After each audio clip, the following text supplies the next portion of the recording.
Okay, Married at First Sight Australia fans, this was an absolute train wreck of an episode. It was crazy. We got to talk about this commitment ceremony. John Aiken makes commitment ceremony history and does something never done before as two of these couples pretty much hit the bricks and the breaking point.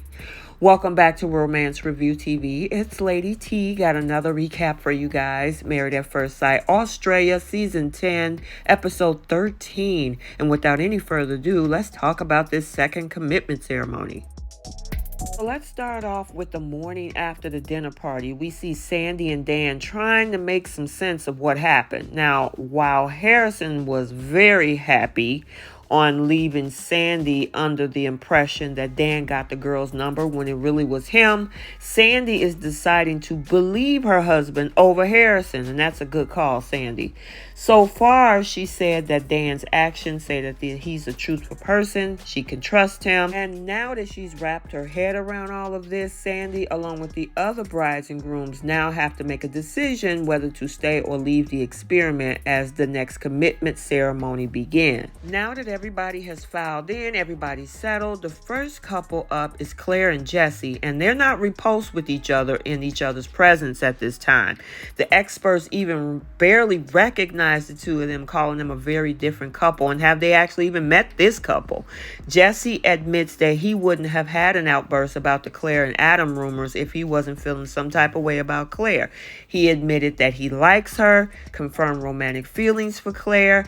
She reciprocates the same feeling, and they revealed that they hadn't kissed yet, but that kiss is definitely something Jesse is hoping in the cards. So he decides to stay, and so does Claire. And she writes stay with a little X to manifest the couple's first kiss that's coming up this week. Next up is Bronte and Harrison. Now, Bronte describes this past week as a total 180, and Harrison agreed. Now, to Bronte's credit, she came and apologized and made amends, and that's what fixed us, according to Harrison. Now, he feels like he's finally in a place where he can forgive Bronte, and everyone is pretty much confused and was wondering, like, what the heck is he talking about? Now, the experts decide to gloss over the fact that Harrison thinks Bronte is the issue in the relationship and redirect their conversation to the phone number fiasco from the dinner party. John Aiken asks Harrison if he supposes taking a girl's number could be seen as a breach of trust, and getting a straight yes out of Harrison is like pulling teeth. Now, Bronte says getting a girl's phone number is no big deal because Harrison is a good-looking guy and it's all human nature, and that she is secure and that she is choosing to trust him. Yeah, look, I'm a very secure woman. I know that women are going to hit on him. I get it. It's human nature. It happens. He's a good-looking guy. At the end of the day, I've got to build that trust, and that's why I'm here. And I'm choosing to trust him. I'm choosing to do that. And if I keep having doubts, there's no point in me being here. I don't get it. I actually don't get it. So what you're saying is that because he's, to some people, good looking, it's not his fault?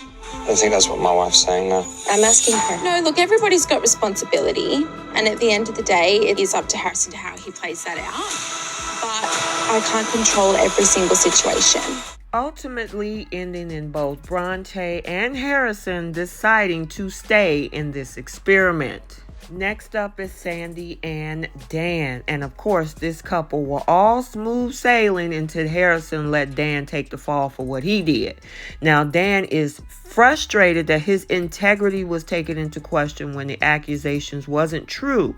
But Sandy reveals that the strong foundation that the two of them have built helped her get over this hurdle. And up until now, Dan hasn't given her any reason to not trust him, just like we had said earlier.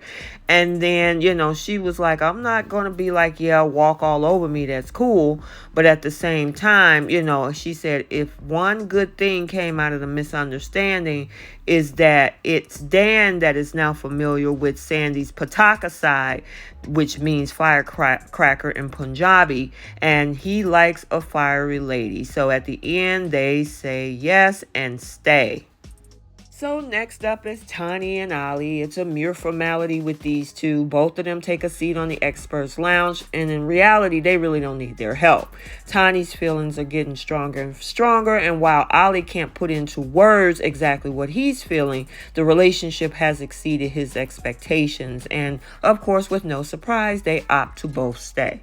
Next up is Janelle and Adam. Now, while Adam is joking about feeling stitched up by some of the stuff that he did in the Intimacy Week challenges, he says that the lighthearted task was exactly what he and Janelle needed after a first difficult week. They're both in the best position that they've ever been in, and Adam is glowing, and Janelle feels the same way, and they both write stay. Next up is Melinda and Layton. Now, with these two having a lot in common, also has its downfalls, as these two are proof of that. And Layton even said, when we argue, it gets heated because they're very both passionate, and they can't have a conversation without one or the other getting offended. But hope isn't lost for these two. The experts encourage each of them to get curious and listen to each other rather than speak over each other. Melinda believes the communication styles aside, they're the strong point, and the two CEOs are in agreement over at least one thing, that their relationship is worth staying another week, so they both say stay. Things get a little sticky with Melissa and Josh. They're not doing great at all. And Josh doesn't want to talk about sex. He's so conservative, according to Melissa. Josh is sick of Melissa making him out to be some type of 40-year-old virgin or shrew. And he said he couldn't take it. And he also goes on to explain Melissa's attempt to limit his access to TV, his phone, and his reading time, amongst other things. Melissa has attempted to restrict my access to the TV. She's attempted to restrict my access to my mobile phone. She's trying to place limitations on the times that I can read my books. She's trying to tell me when I can go out, where I can go out, who I talk, when I talk to them. And last week you heard her talk about the fact that she's going to limit intimacy. That was never something I agreed to. She has used degrading and dehumanizing language to me, questioning my manhood. So when we talk about getting at the core of the issue, that is the core of the issue right there.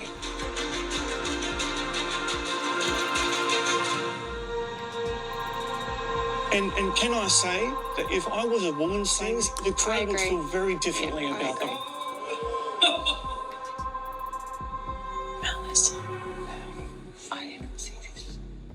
Then it gets even darker when she used degrading and dehumanizing language to Josh, questioning his manhood. Repeatedly, I need a man. I came here to meet a man. Oh, yeah, I have said that. So, is Josh not man enough for you? I just feel like he's not a big, man. I don't feel protected by Josh. And I feel like I'm protecting him, and I feel no protection or love or support or anything from him. And it's not something I'm used to. I'm used to a man, just, I want a manly man. Oh gosh, she needs to stop talking.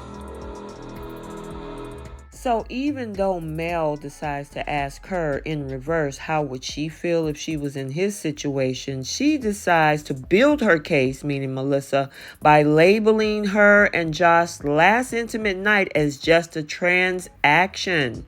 In his shoes right now. Let's reverse it. Yep. Let's say he's looking at you and saying, "You're not a woman for me.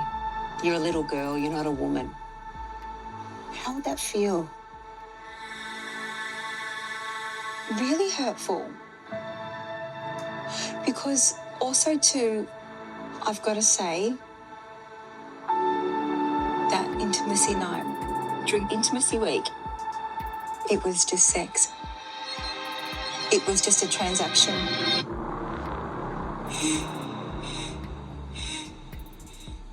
Like I feel like it was a genuine thing. It wasn't how I imagined to have an amazing sex life with someone. It was just, and that was quite awful.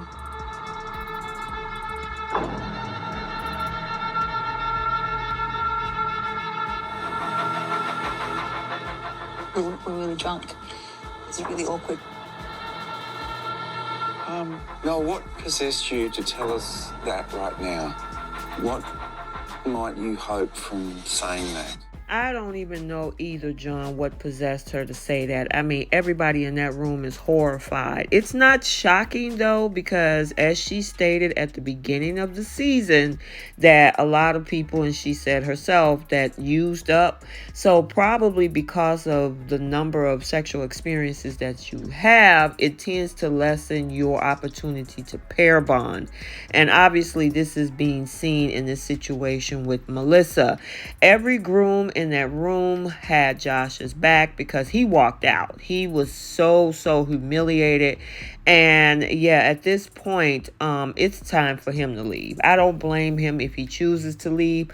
But what was shocking was Melissa's decision when she was asked whether she wanted to stay or leave. Really nice, great guy. He's a great guy. So why would you not want to stay with him? He's really, really kind. And when we look at, what you're saying to him, which is not enough of a man for you, these are heavy, emotionally charged words that you're throwing at him. However, for Josh's peace of mind and probably his own, John decided to do something that he has never done before in the history of this experiment. I've never done before, because I have never seen a relationship like this before in the experiment. And we've also been around long enough to know that there is no coming back for you in this experiment, Josh. And we're not going to subject you any longer to this. But this clearly is an option that you have to be offered. As you know, if one person writes stay and the other person writes leave, then that couple stays in the experiment for another week to see if they can turn it around. Melissa, you wrote. But right now, it's up to you, Josh, what you want to do from this point forward. Thanks, I'd like to leave. So we're going to respect your request, Josh. Yeah. Josh, Melissa, we wish you all the best. Thank you. You can go back to the group now. So yes, Josh doubles down on his decision to leave the experiment, and with no choice of her own, Melissa will be leaving too. Okay, next up, Alyssa and Duncan on a much happier note. They take the couch. Duncan describes Intimacy Week as the perfect balance of dominance and delicacy. And while Alyssa wants to keep the details kind of tight-lipped, she confirms that the week ending with a bang, and no surprises here, the happy couple decided to stay. So next up is Lindo and Cameron. Now up to this point, these two have been the benchmark couple, but their conflicting views on how to handle couples drama in the group, seeing these two come to blows this week. And the experts explain that they can still maintain their own individuality within their relationship and encourage these two to kind of hear each other out. And now with their first argument out of the way, these two have hope for next week as they decide to stay in the experiment. And finally, Caitlyn and Shannon. Now these two are pretty much shred to pieces after the insulting thing Shannon said to Caitlyn. Now John labels Shannon's behavior as absolutely disgusting, but when he tries to hold him to the accountability, Shannon says, well, I really don't have an answer for it. Now that's not good enough for John, and he decides that he won't quit until Shannon just own up to it and answer the question. When Shannon struggles to give an answer, John put a task to him to make it easy by putting it in a multiple choice format.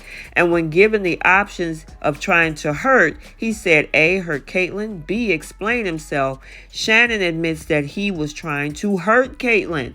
Now, Shannon apologized to the experts, the other brides, the grooms, most importantly Caitlyn, and that whole play-by-play almost exactly what happened on the couch last week when he was profusely apologizing for being in love with his ex.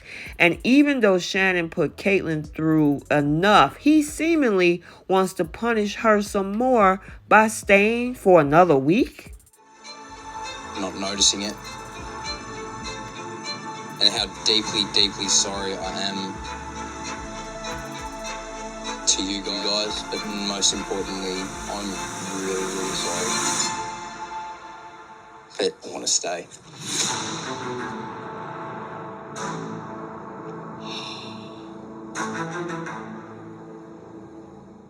John was shocked by Shannon's decision, and he had to jump in, and I know we were shocked too. He decides that if Shannon is going to write stay, you need to explain how you're going to change. And he gave this lackluster apology, telling Caitlyn just come back to the house, give him one more chance. John still isn't happy with that and tell him to spell it out. Shannon puts these foreign concepts by buying Caitlyn flowers, treating her respect. He called himself a monster, and then still not impressed by that response, John decides to do something that he's never done before, even though he just did it 3 couples ago, and hands all of the power over to Caitlyn. Caitlyn was like, no, you don't deserve me, and she decides to leave. So everyone except Shannon, who slams his wedding ring down on the table, storms out, but they all applaud Caitlyn's decision.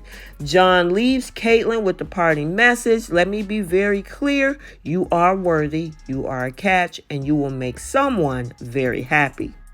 Okay, so let's get the conversation started down in the comment section. This commitment ceremony was a doozy. Let me know what you think about John making history with these 2 couples.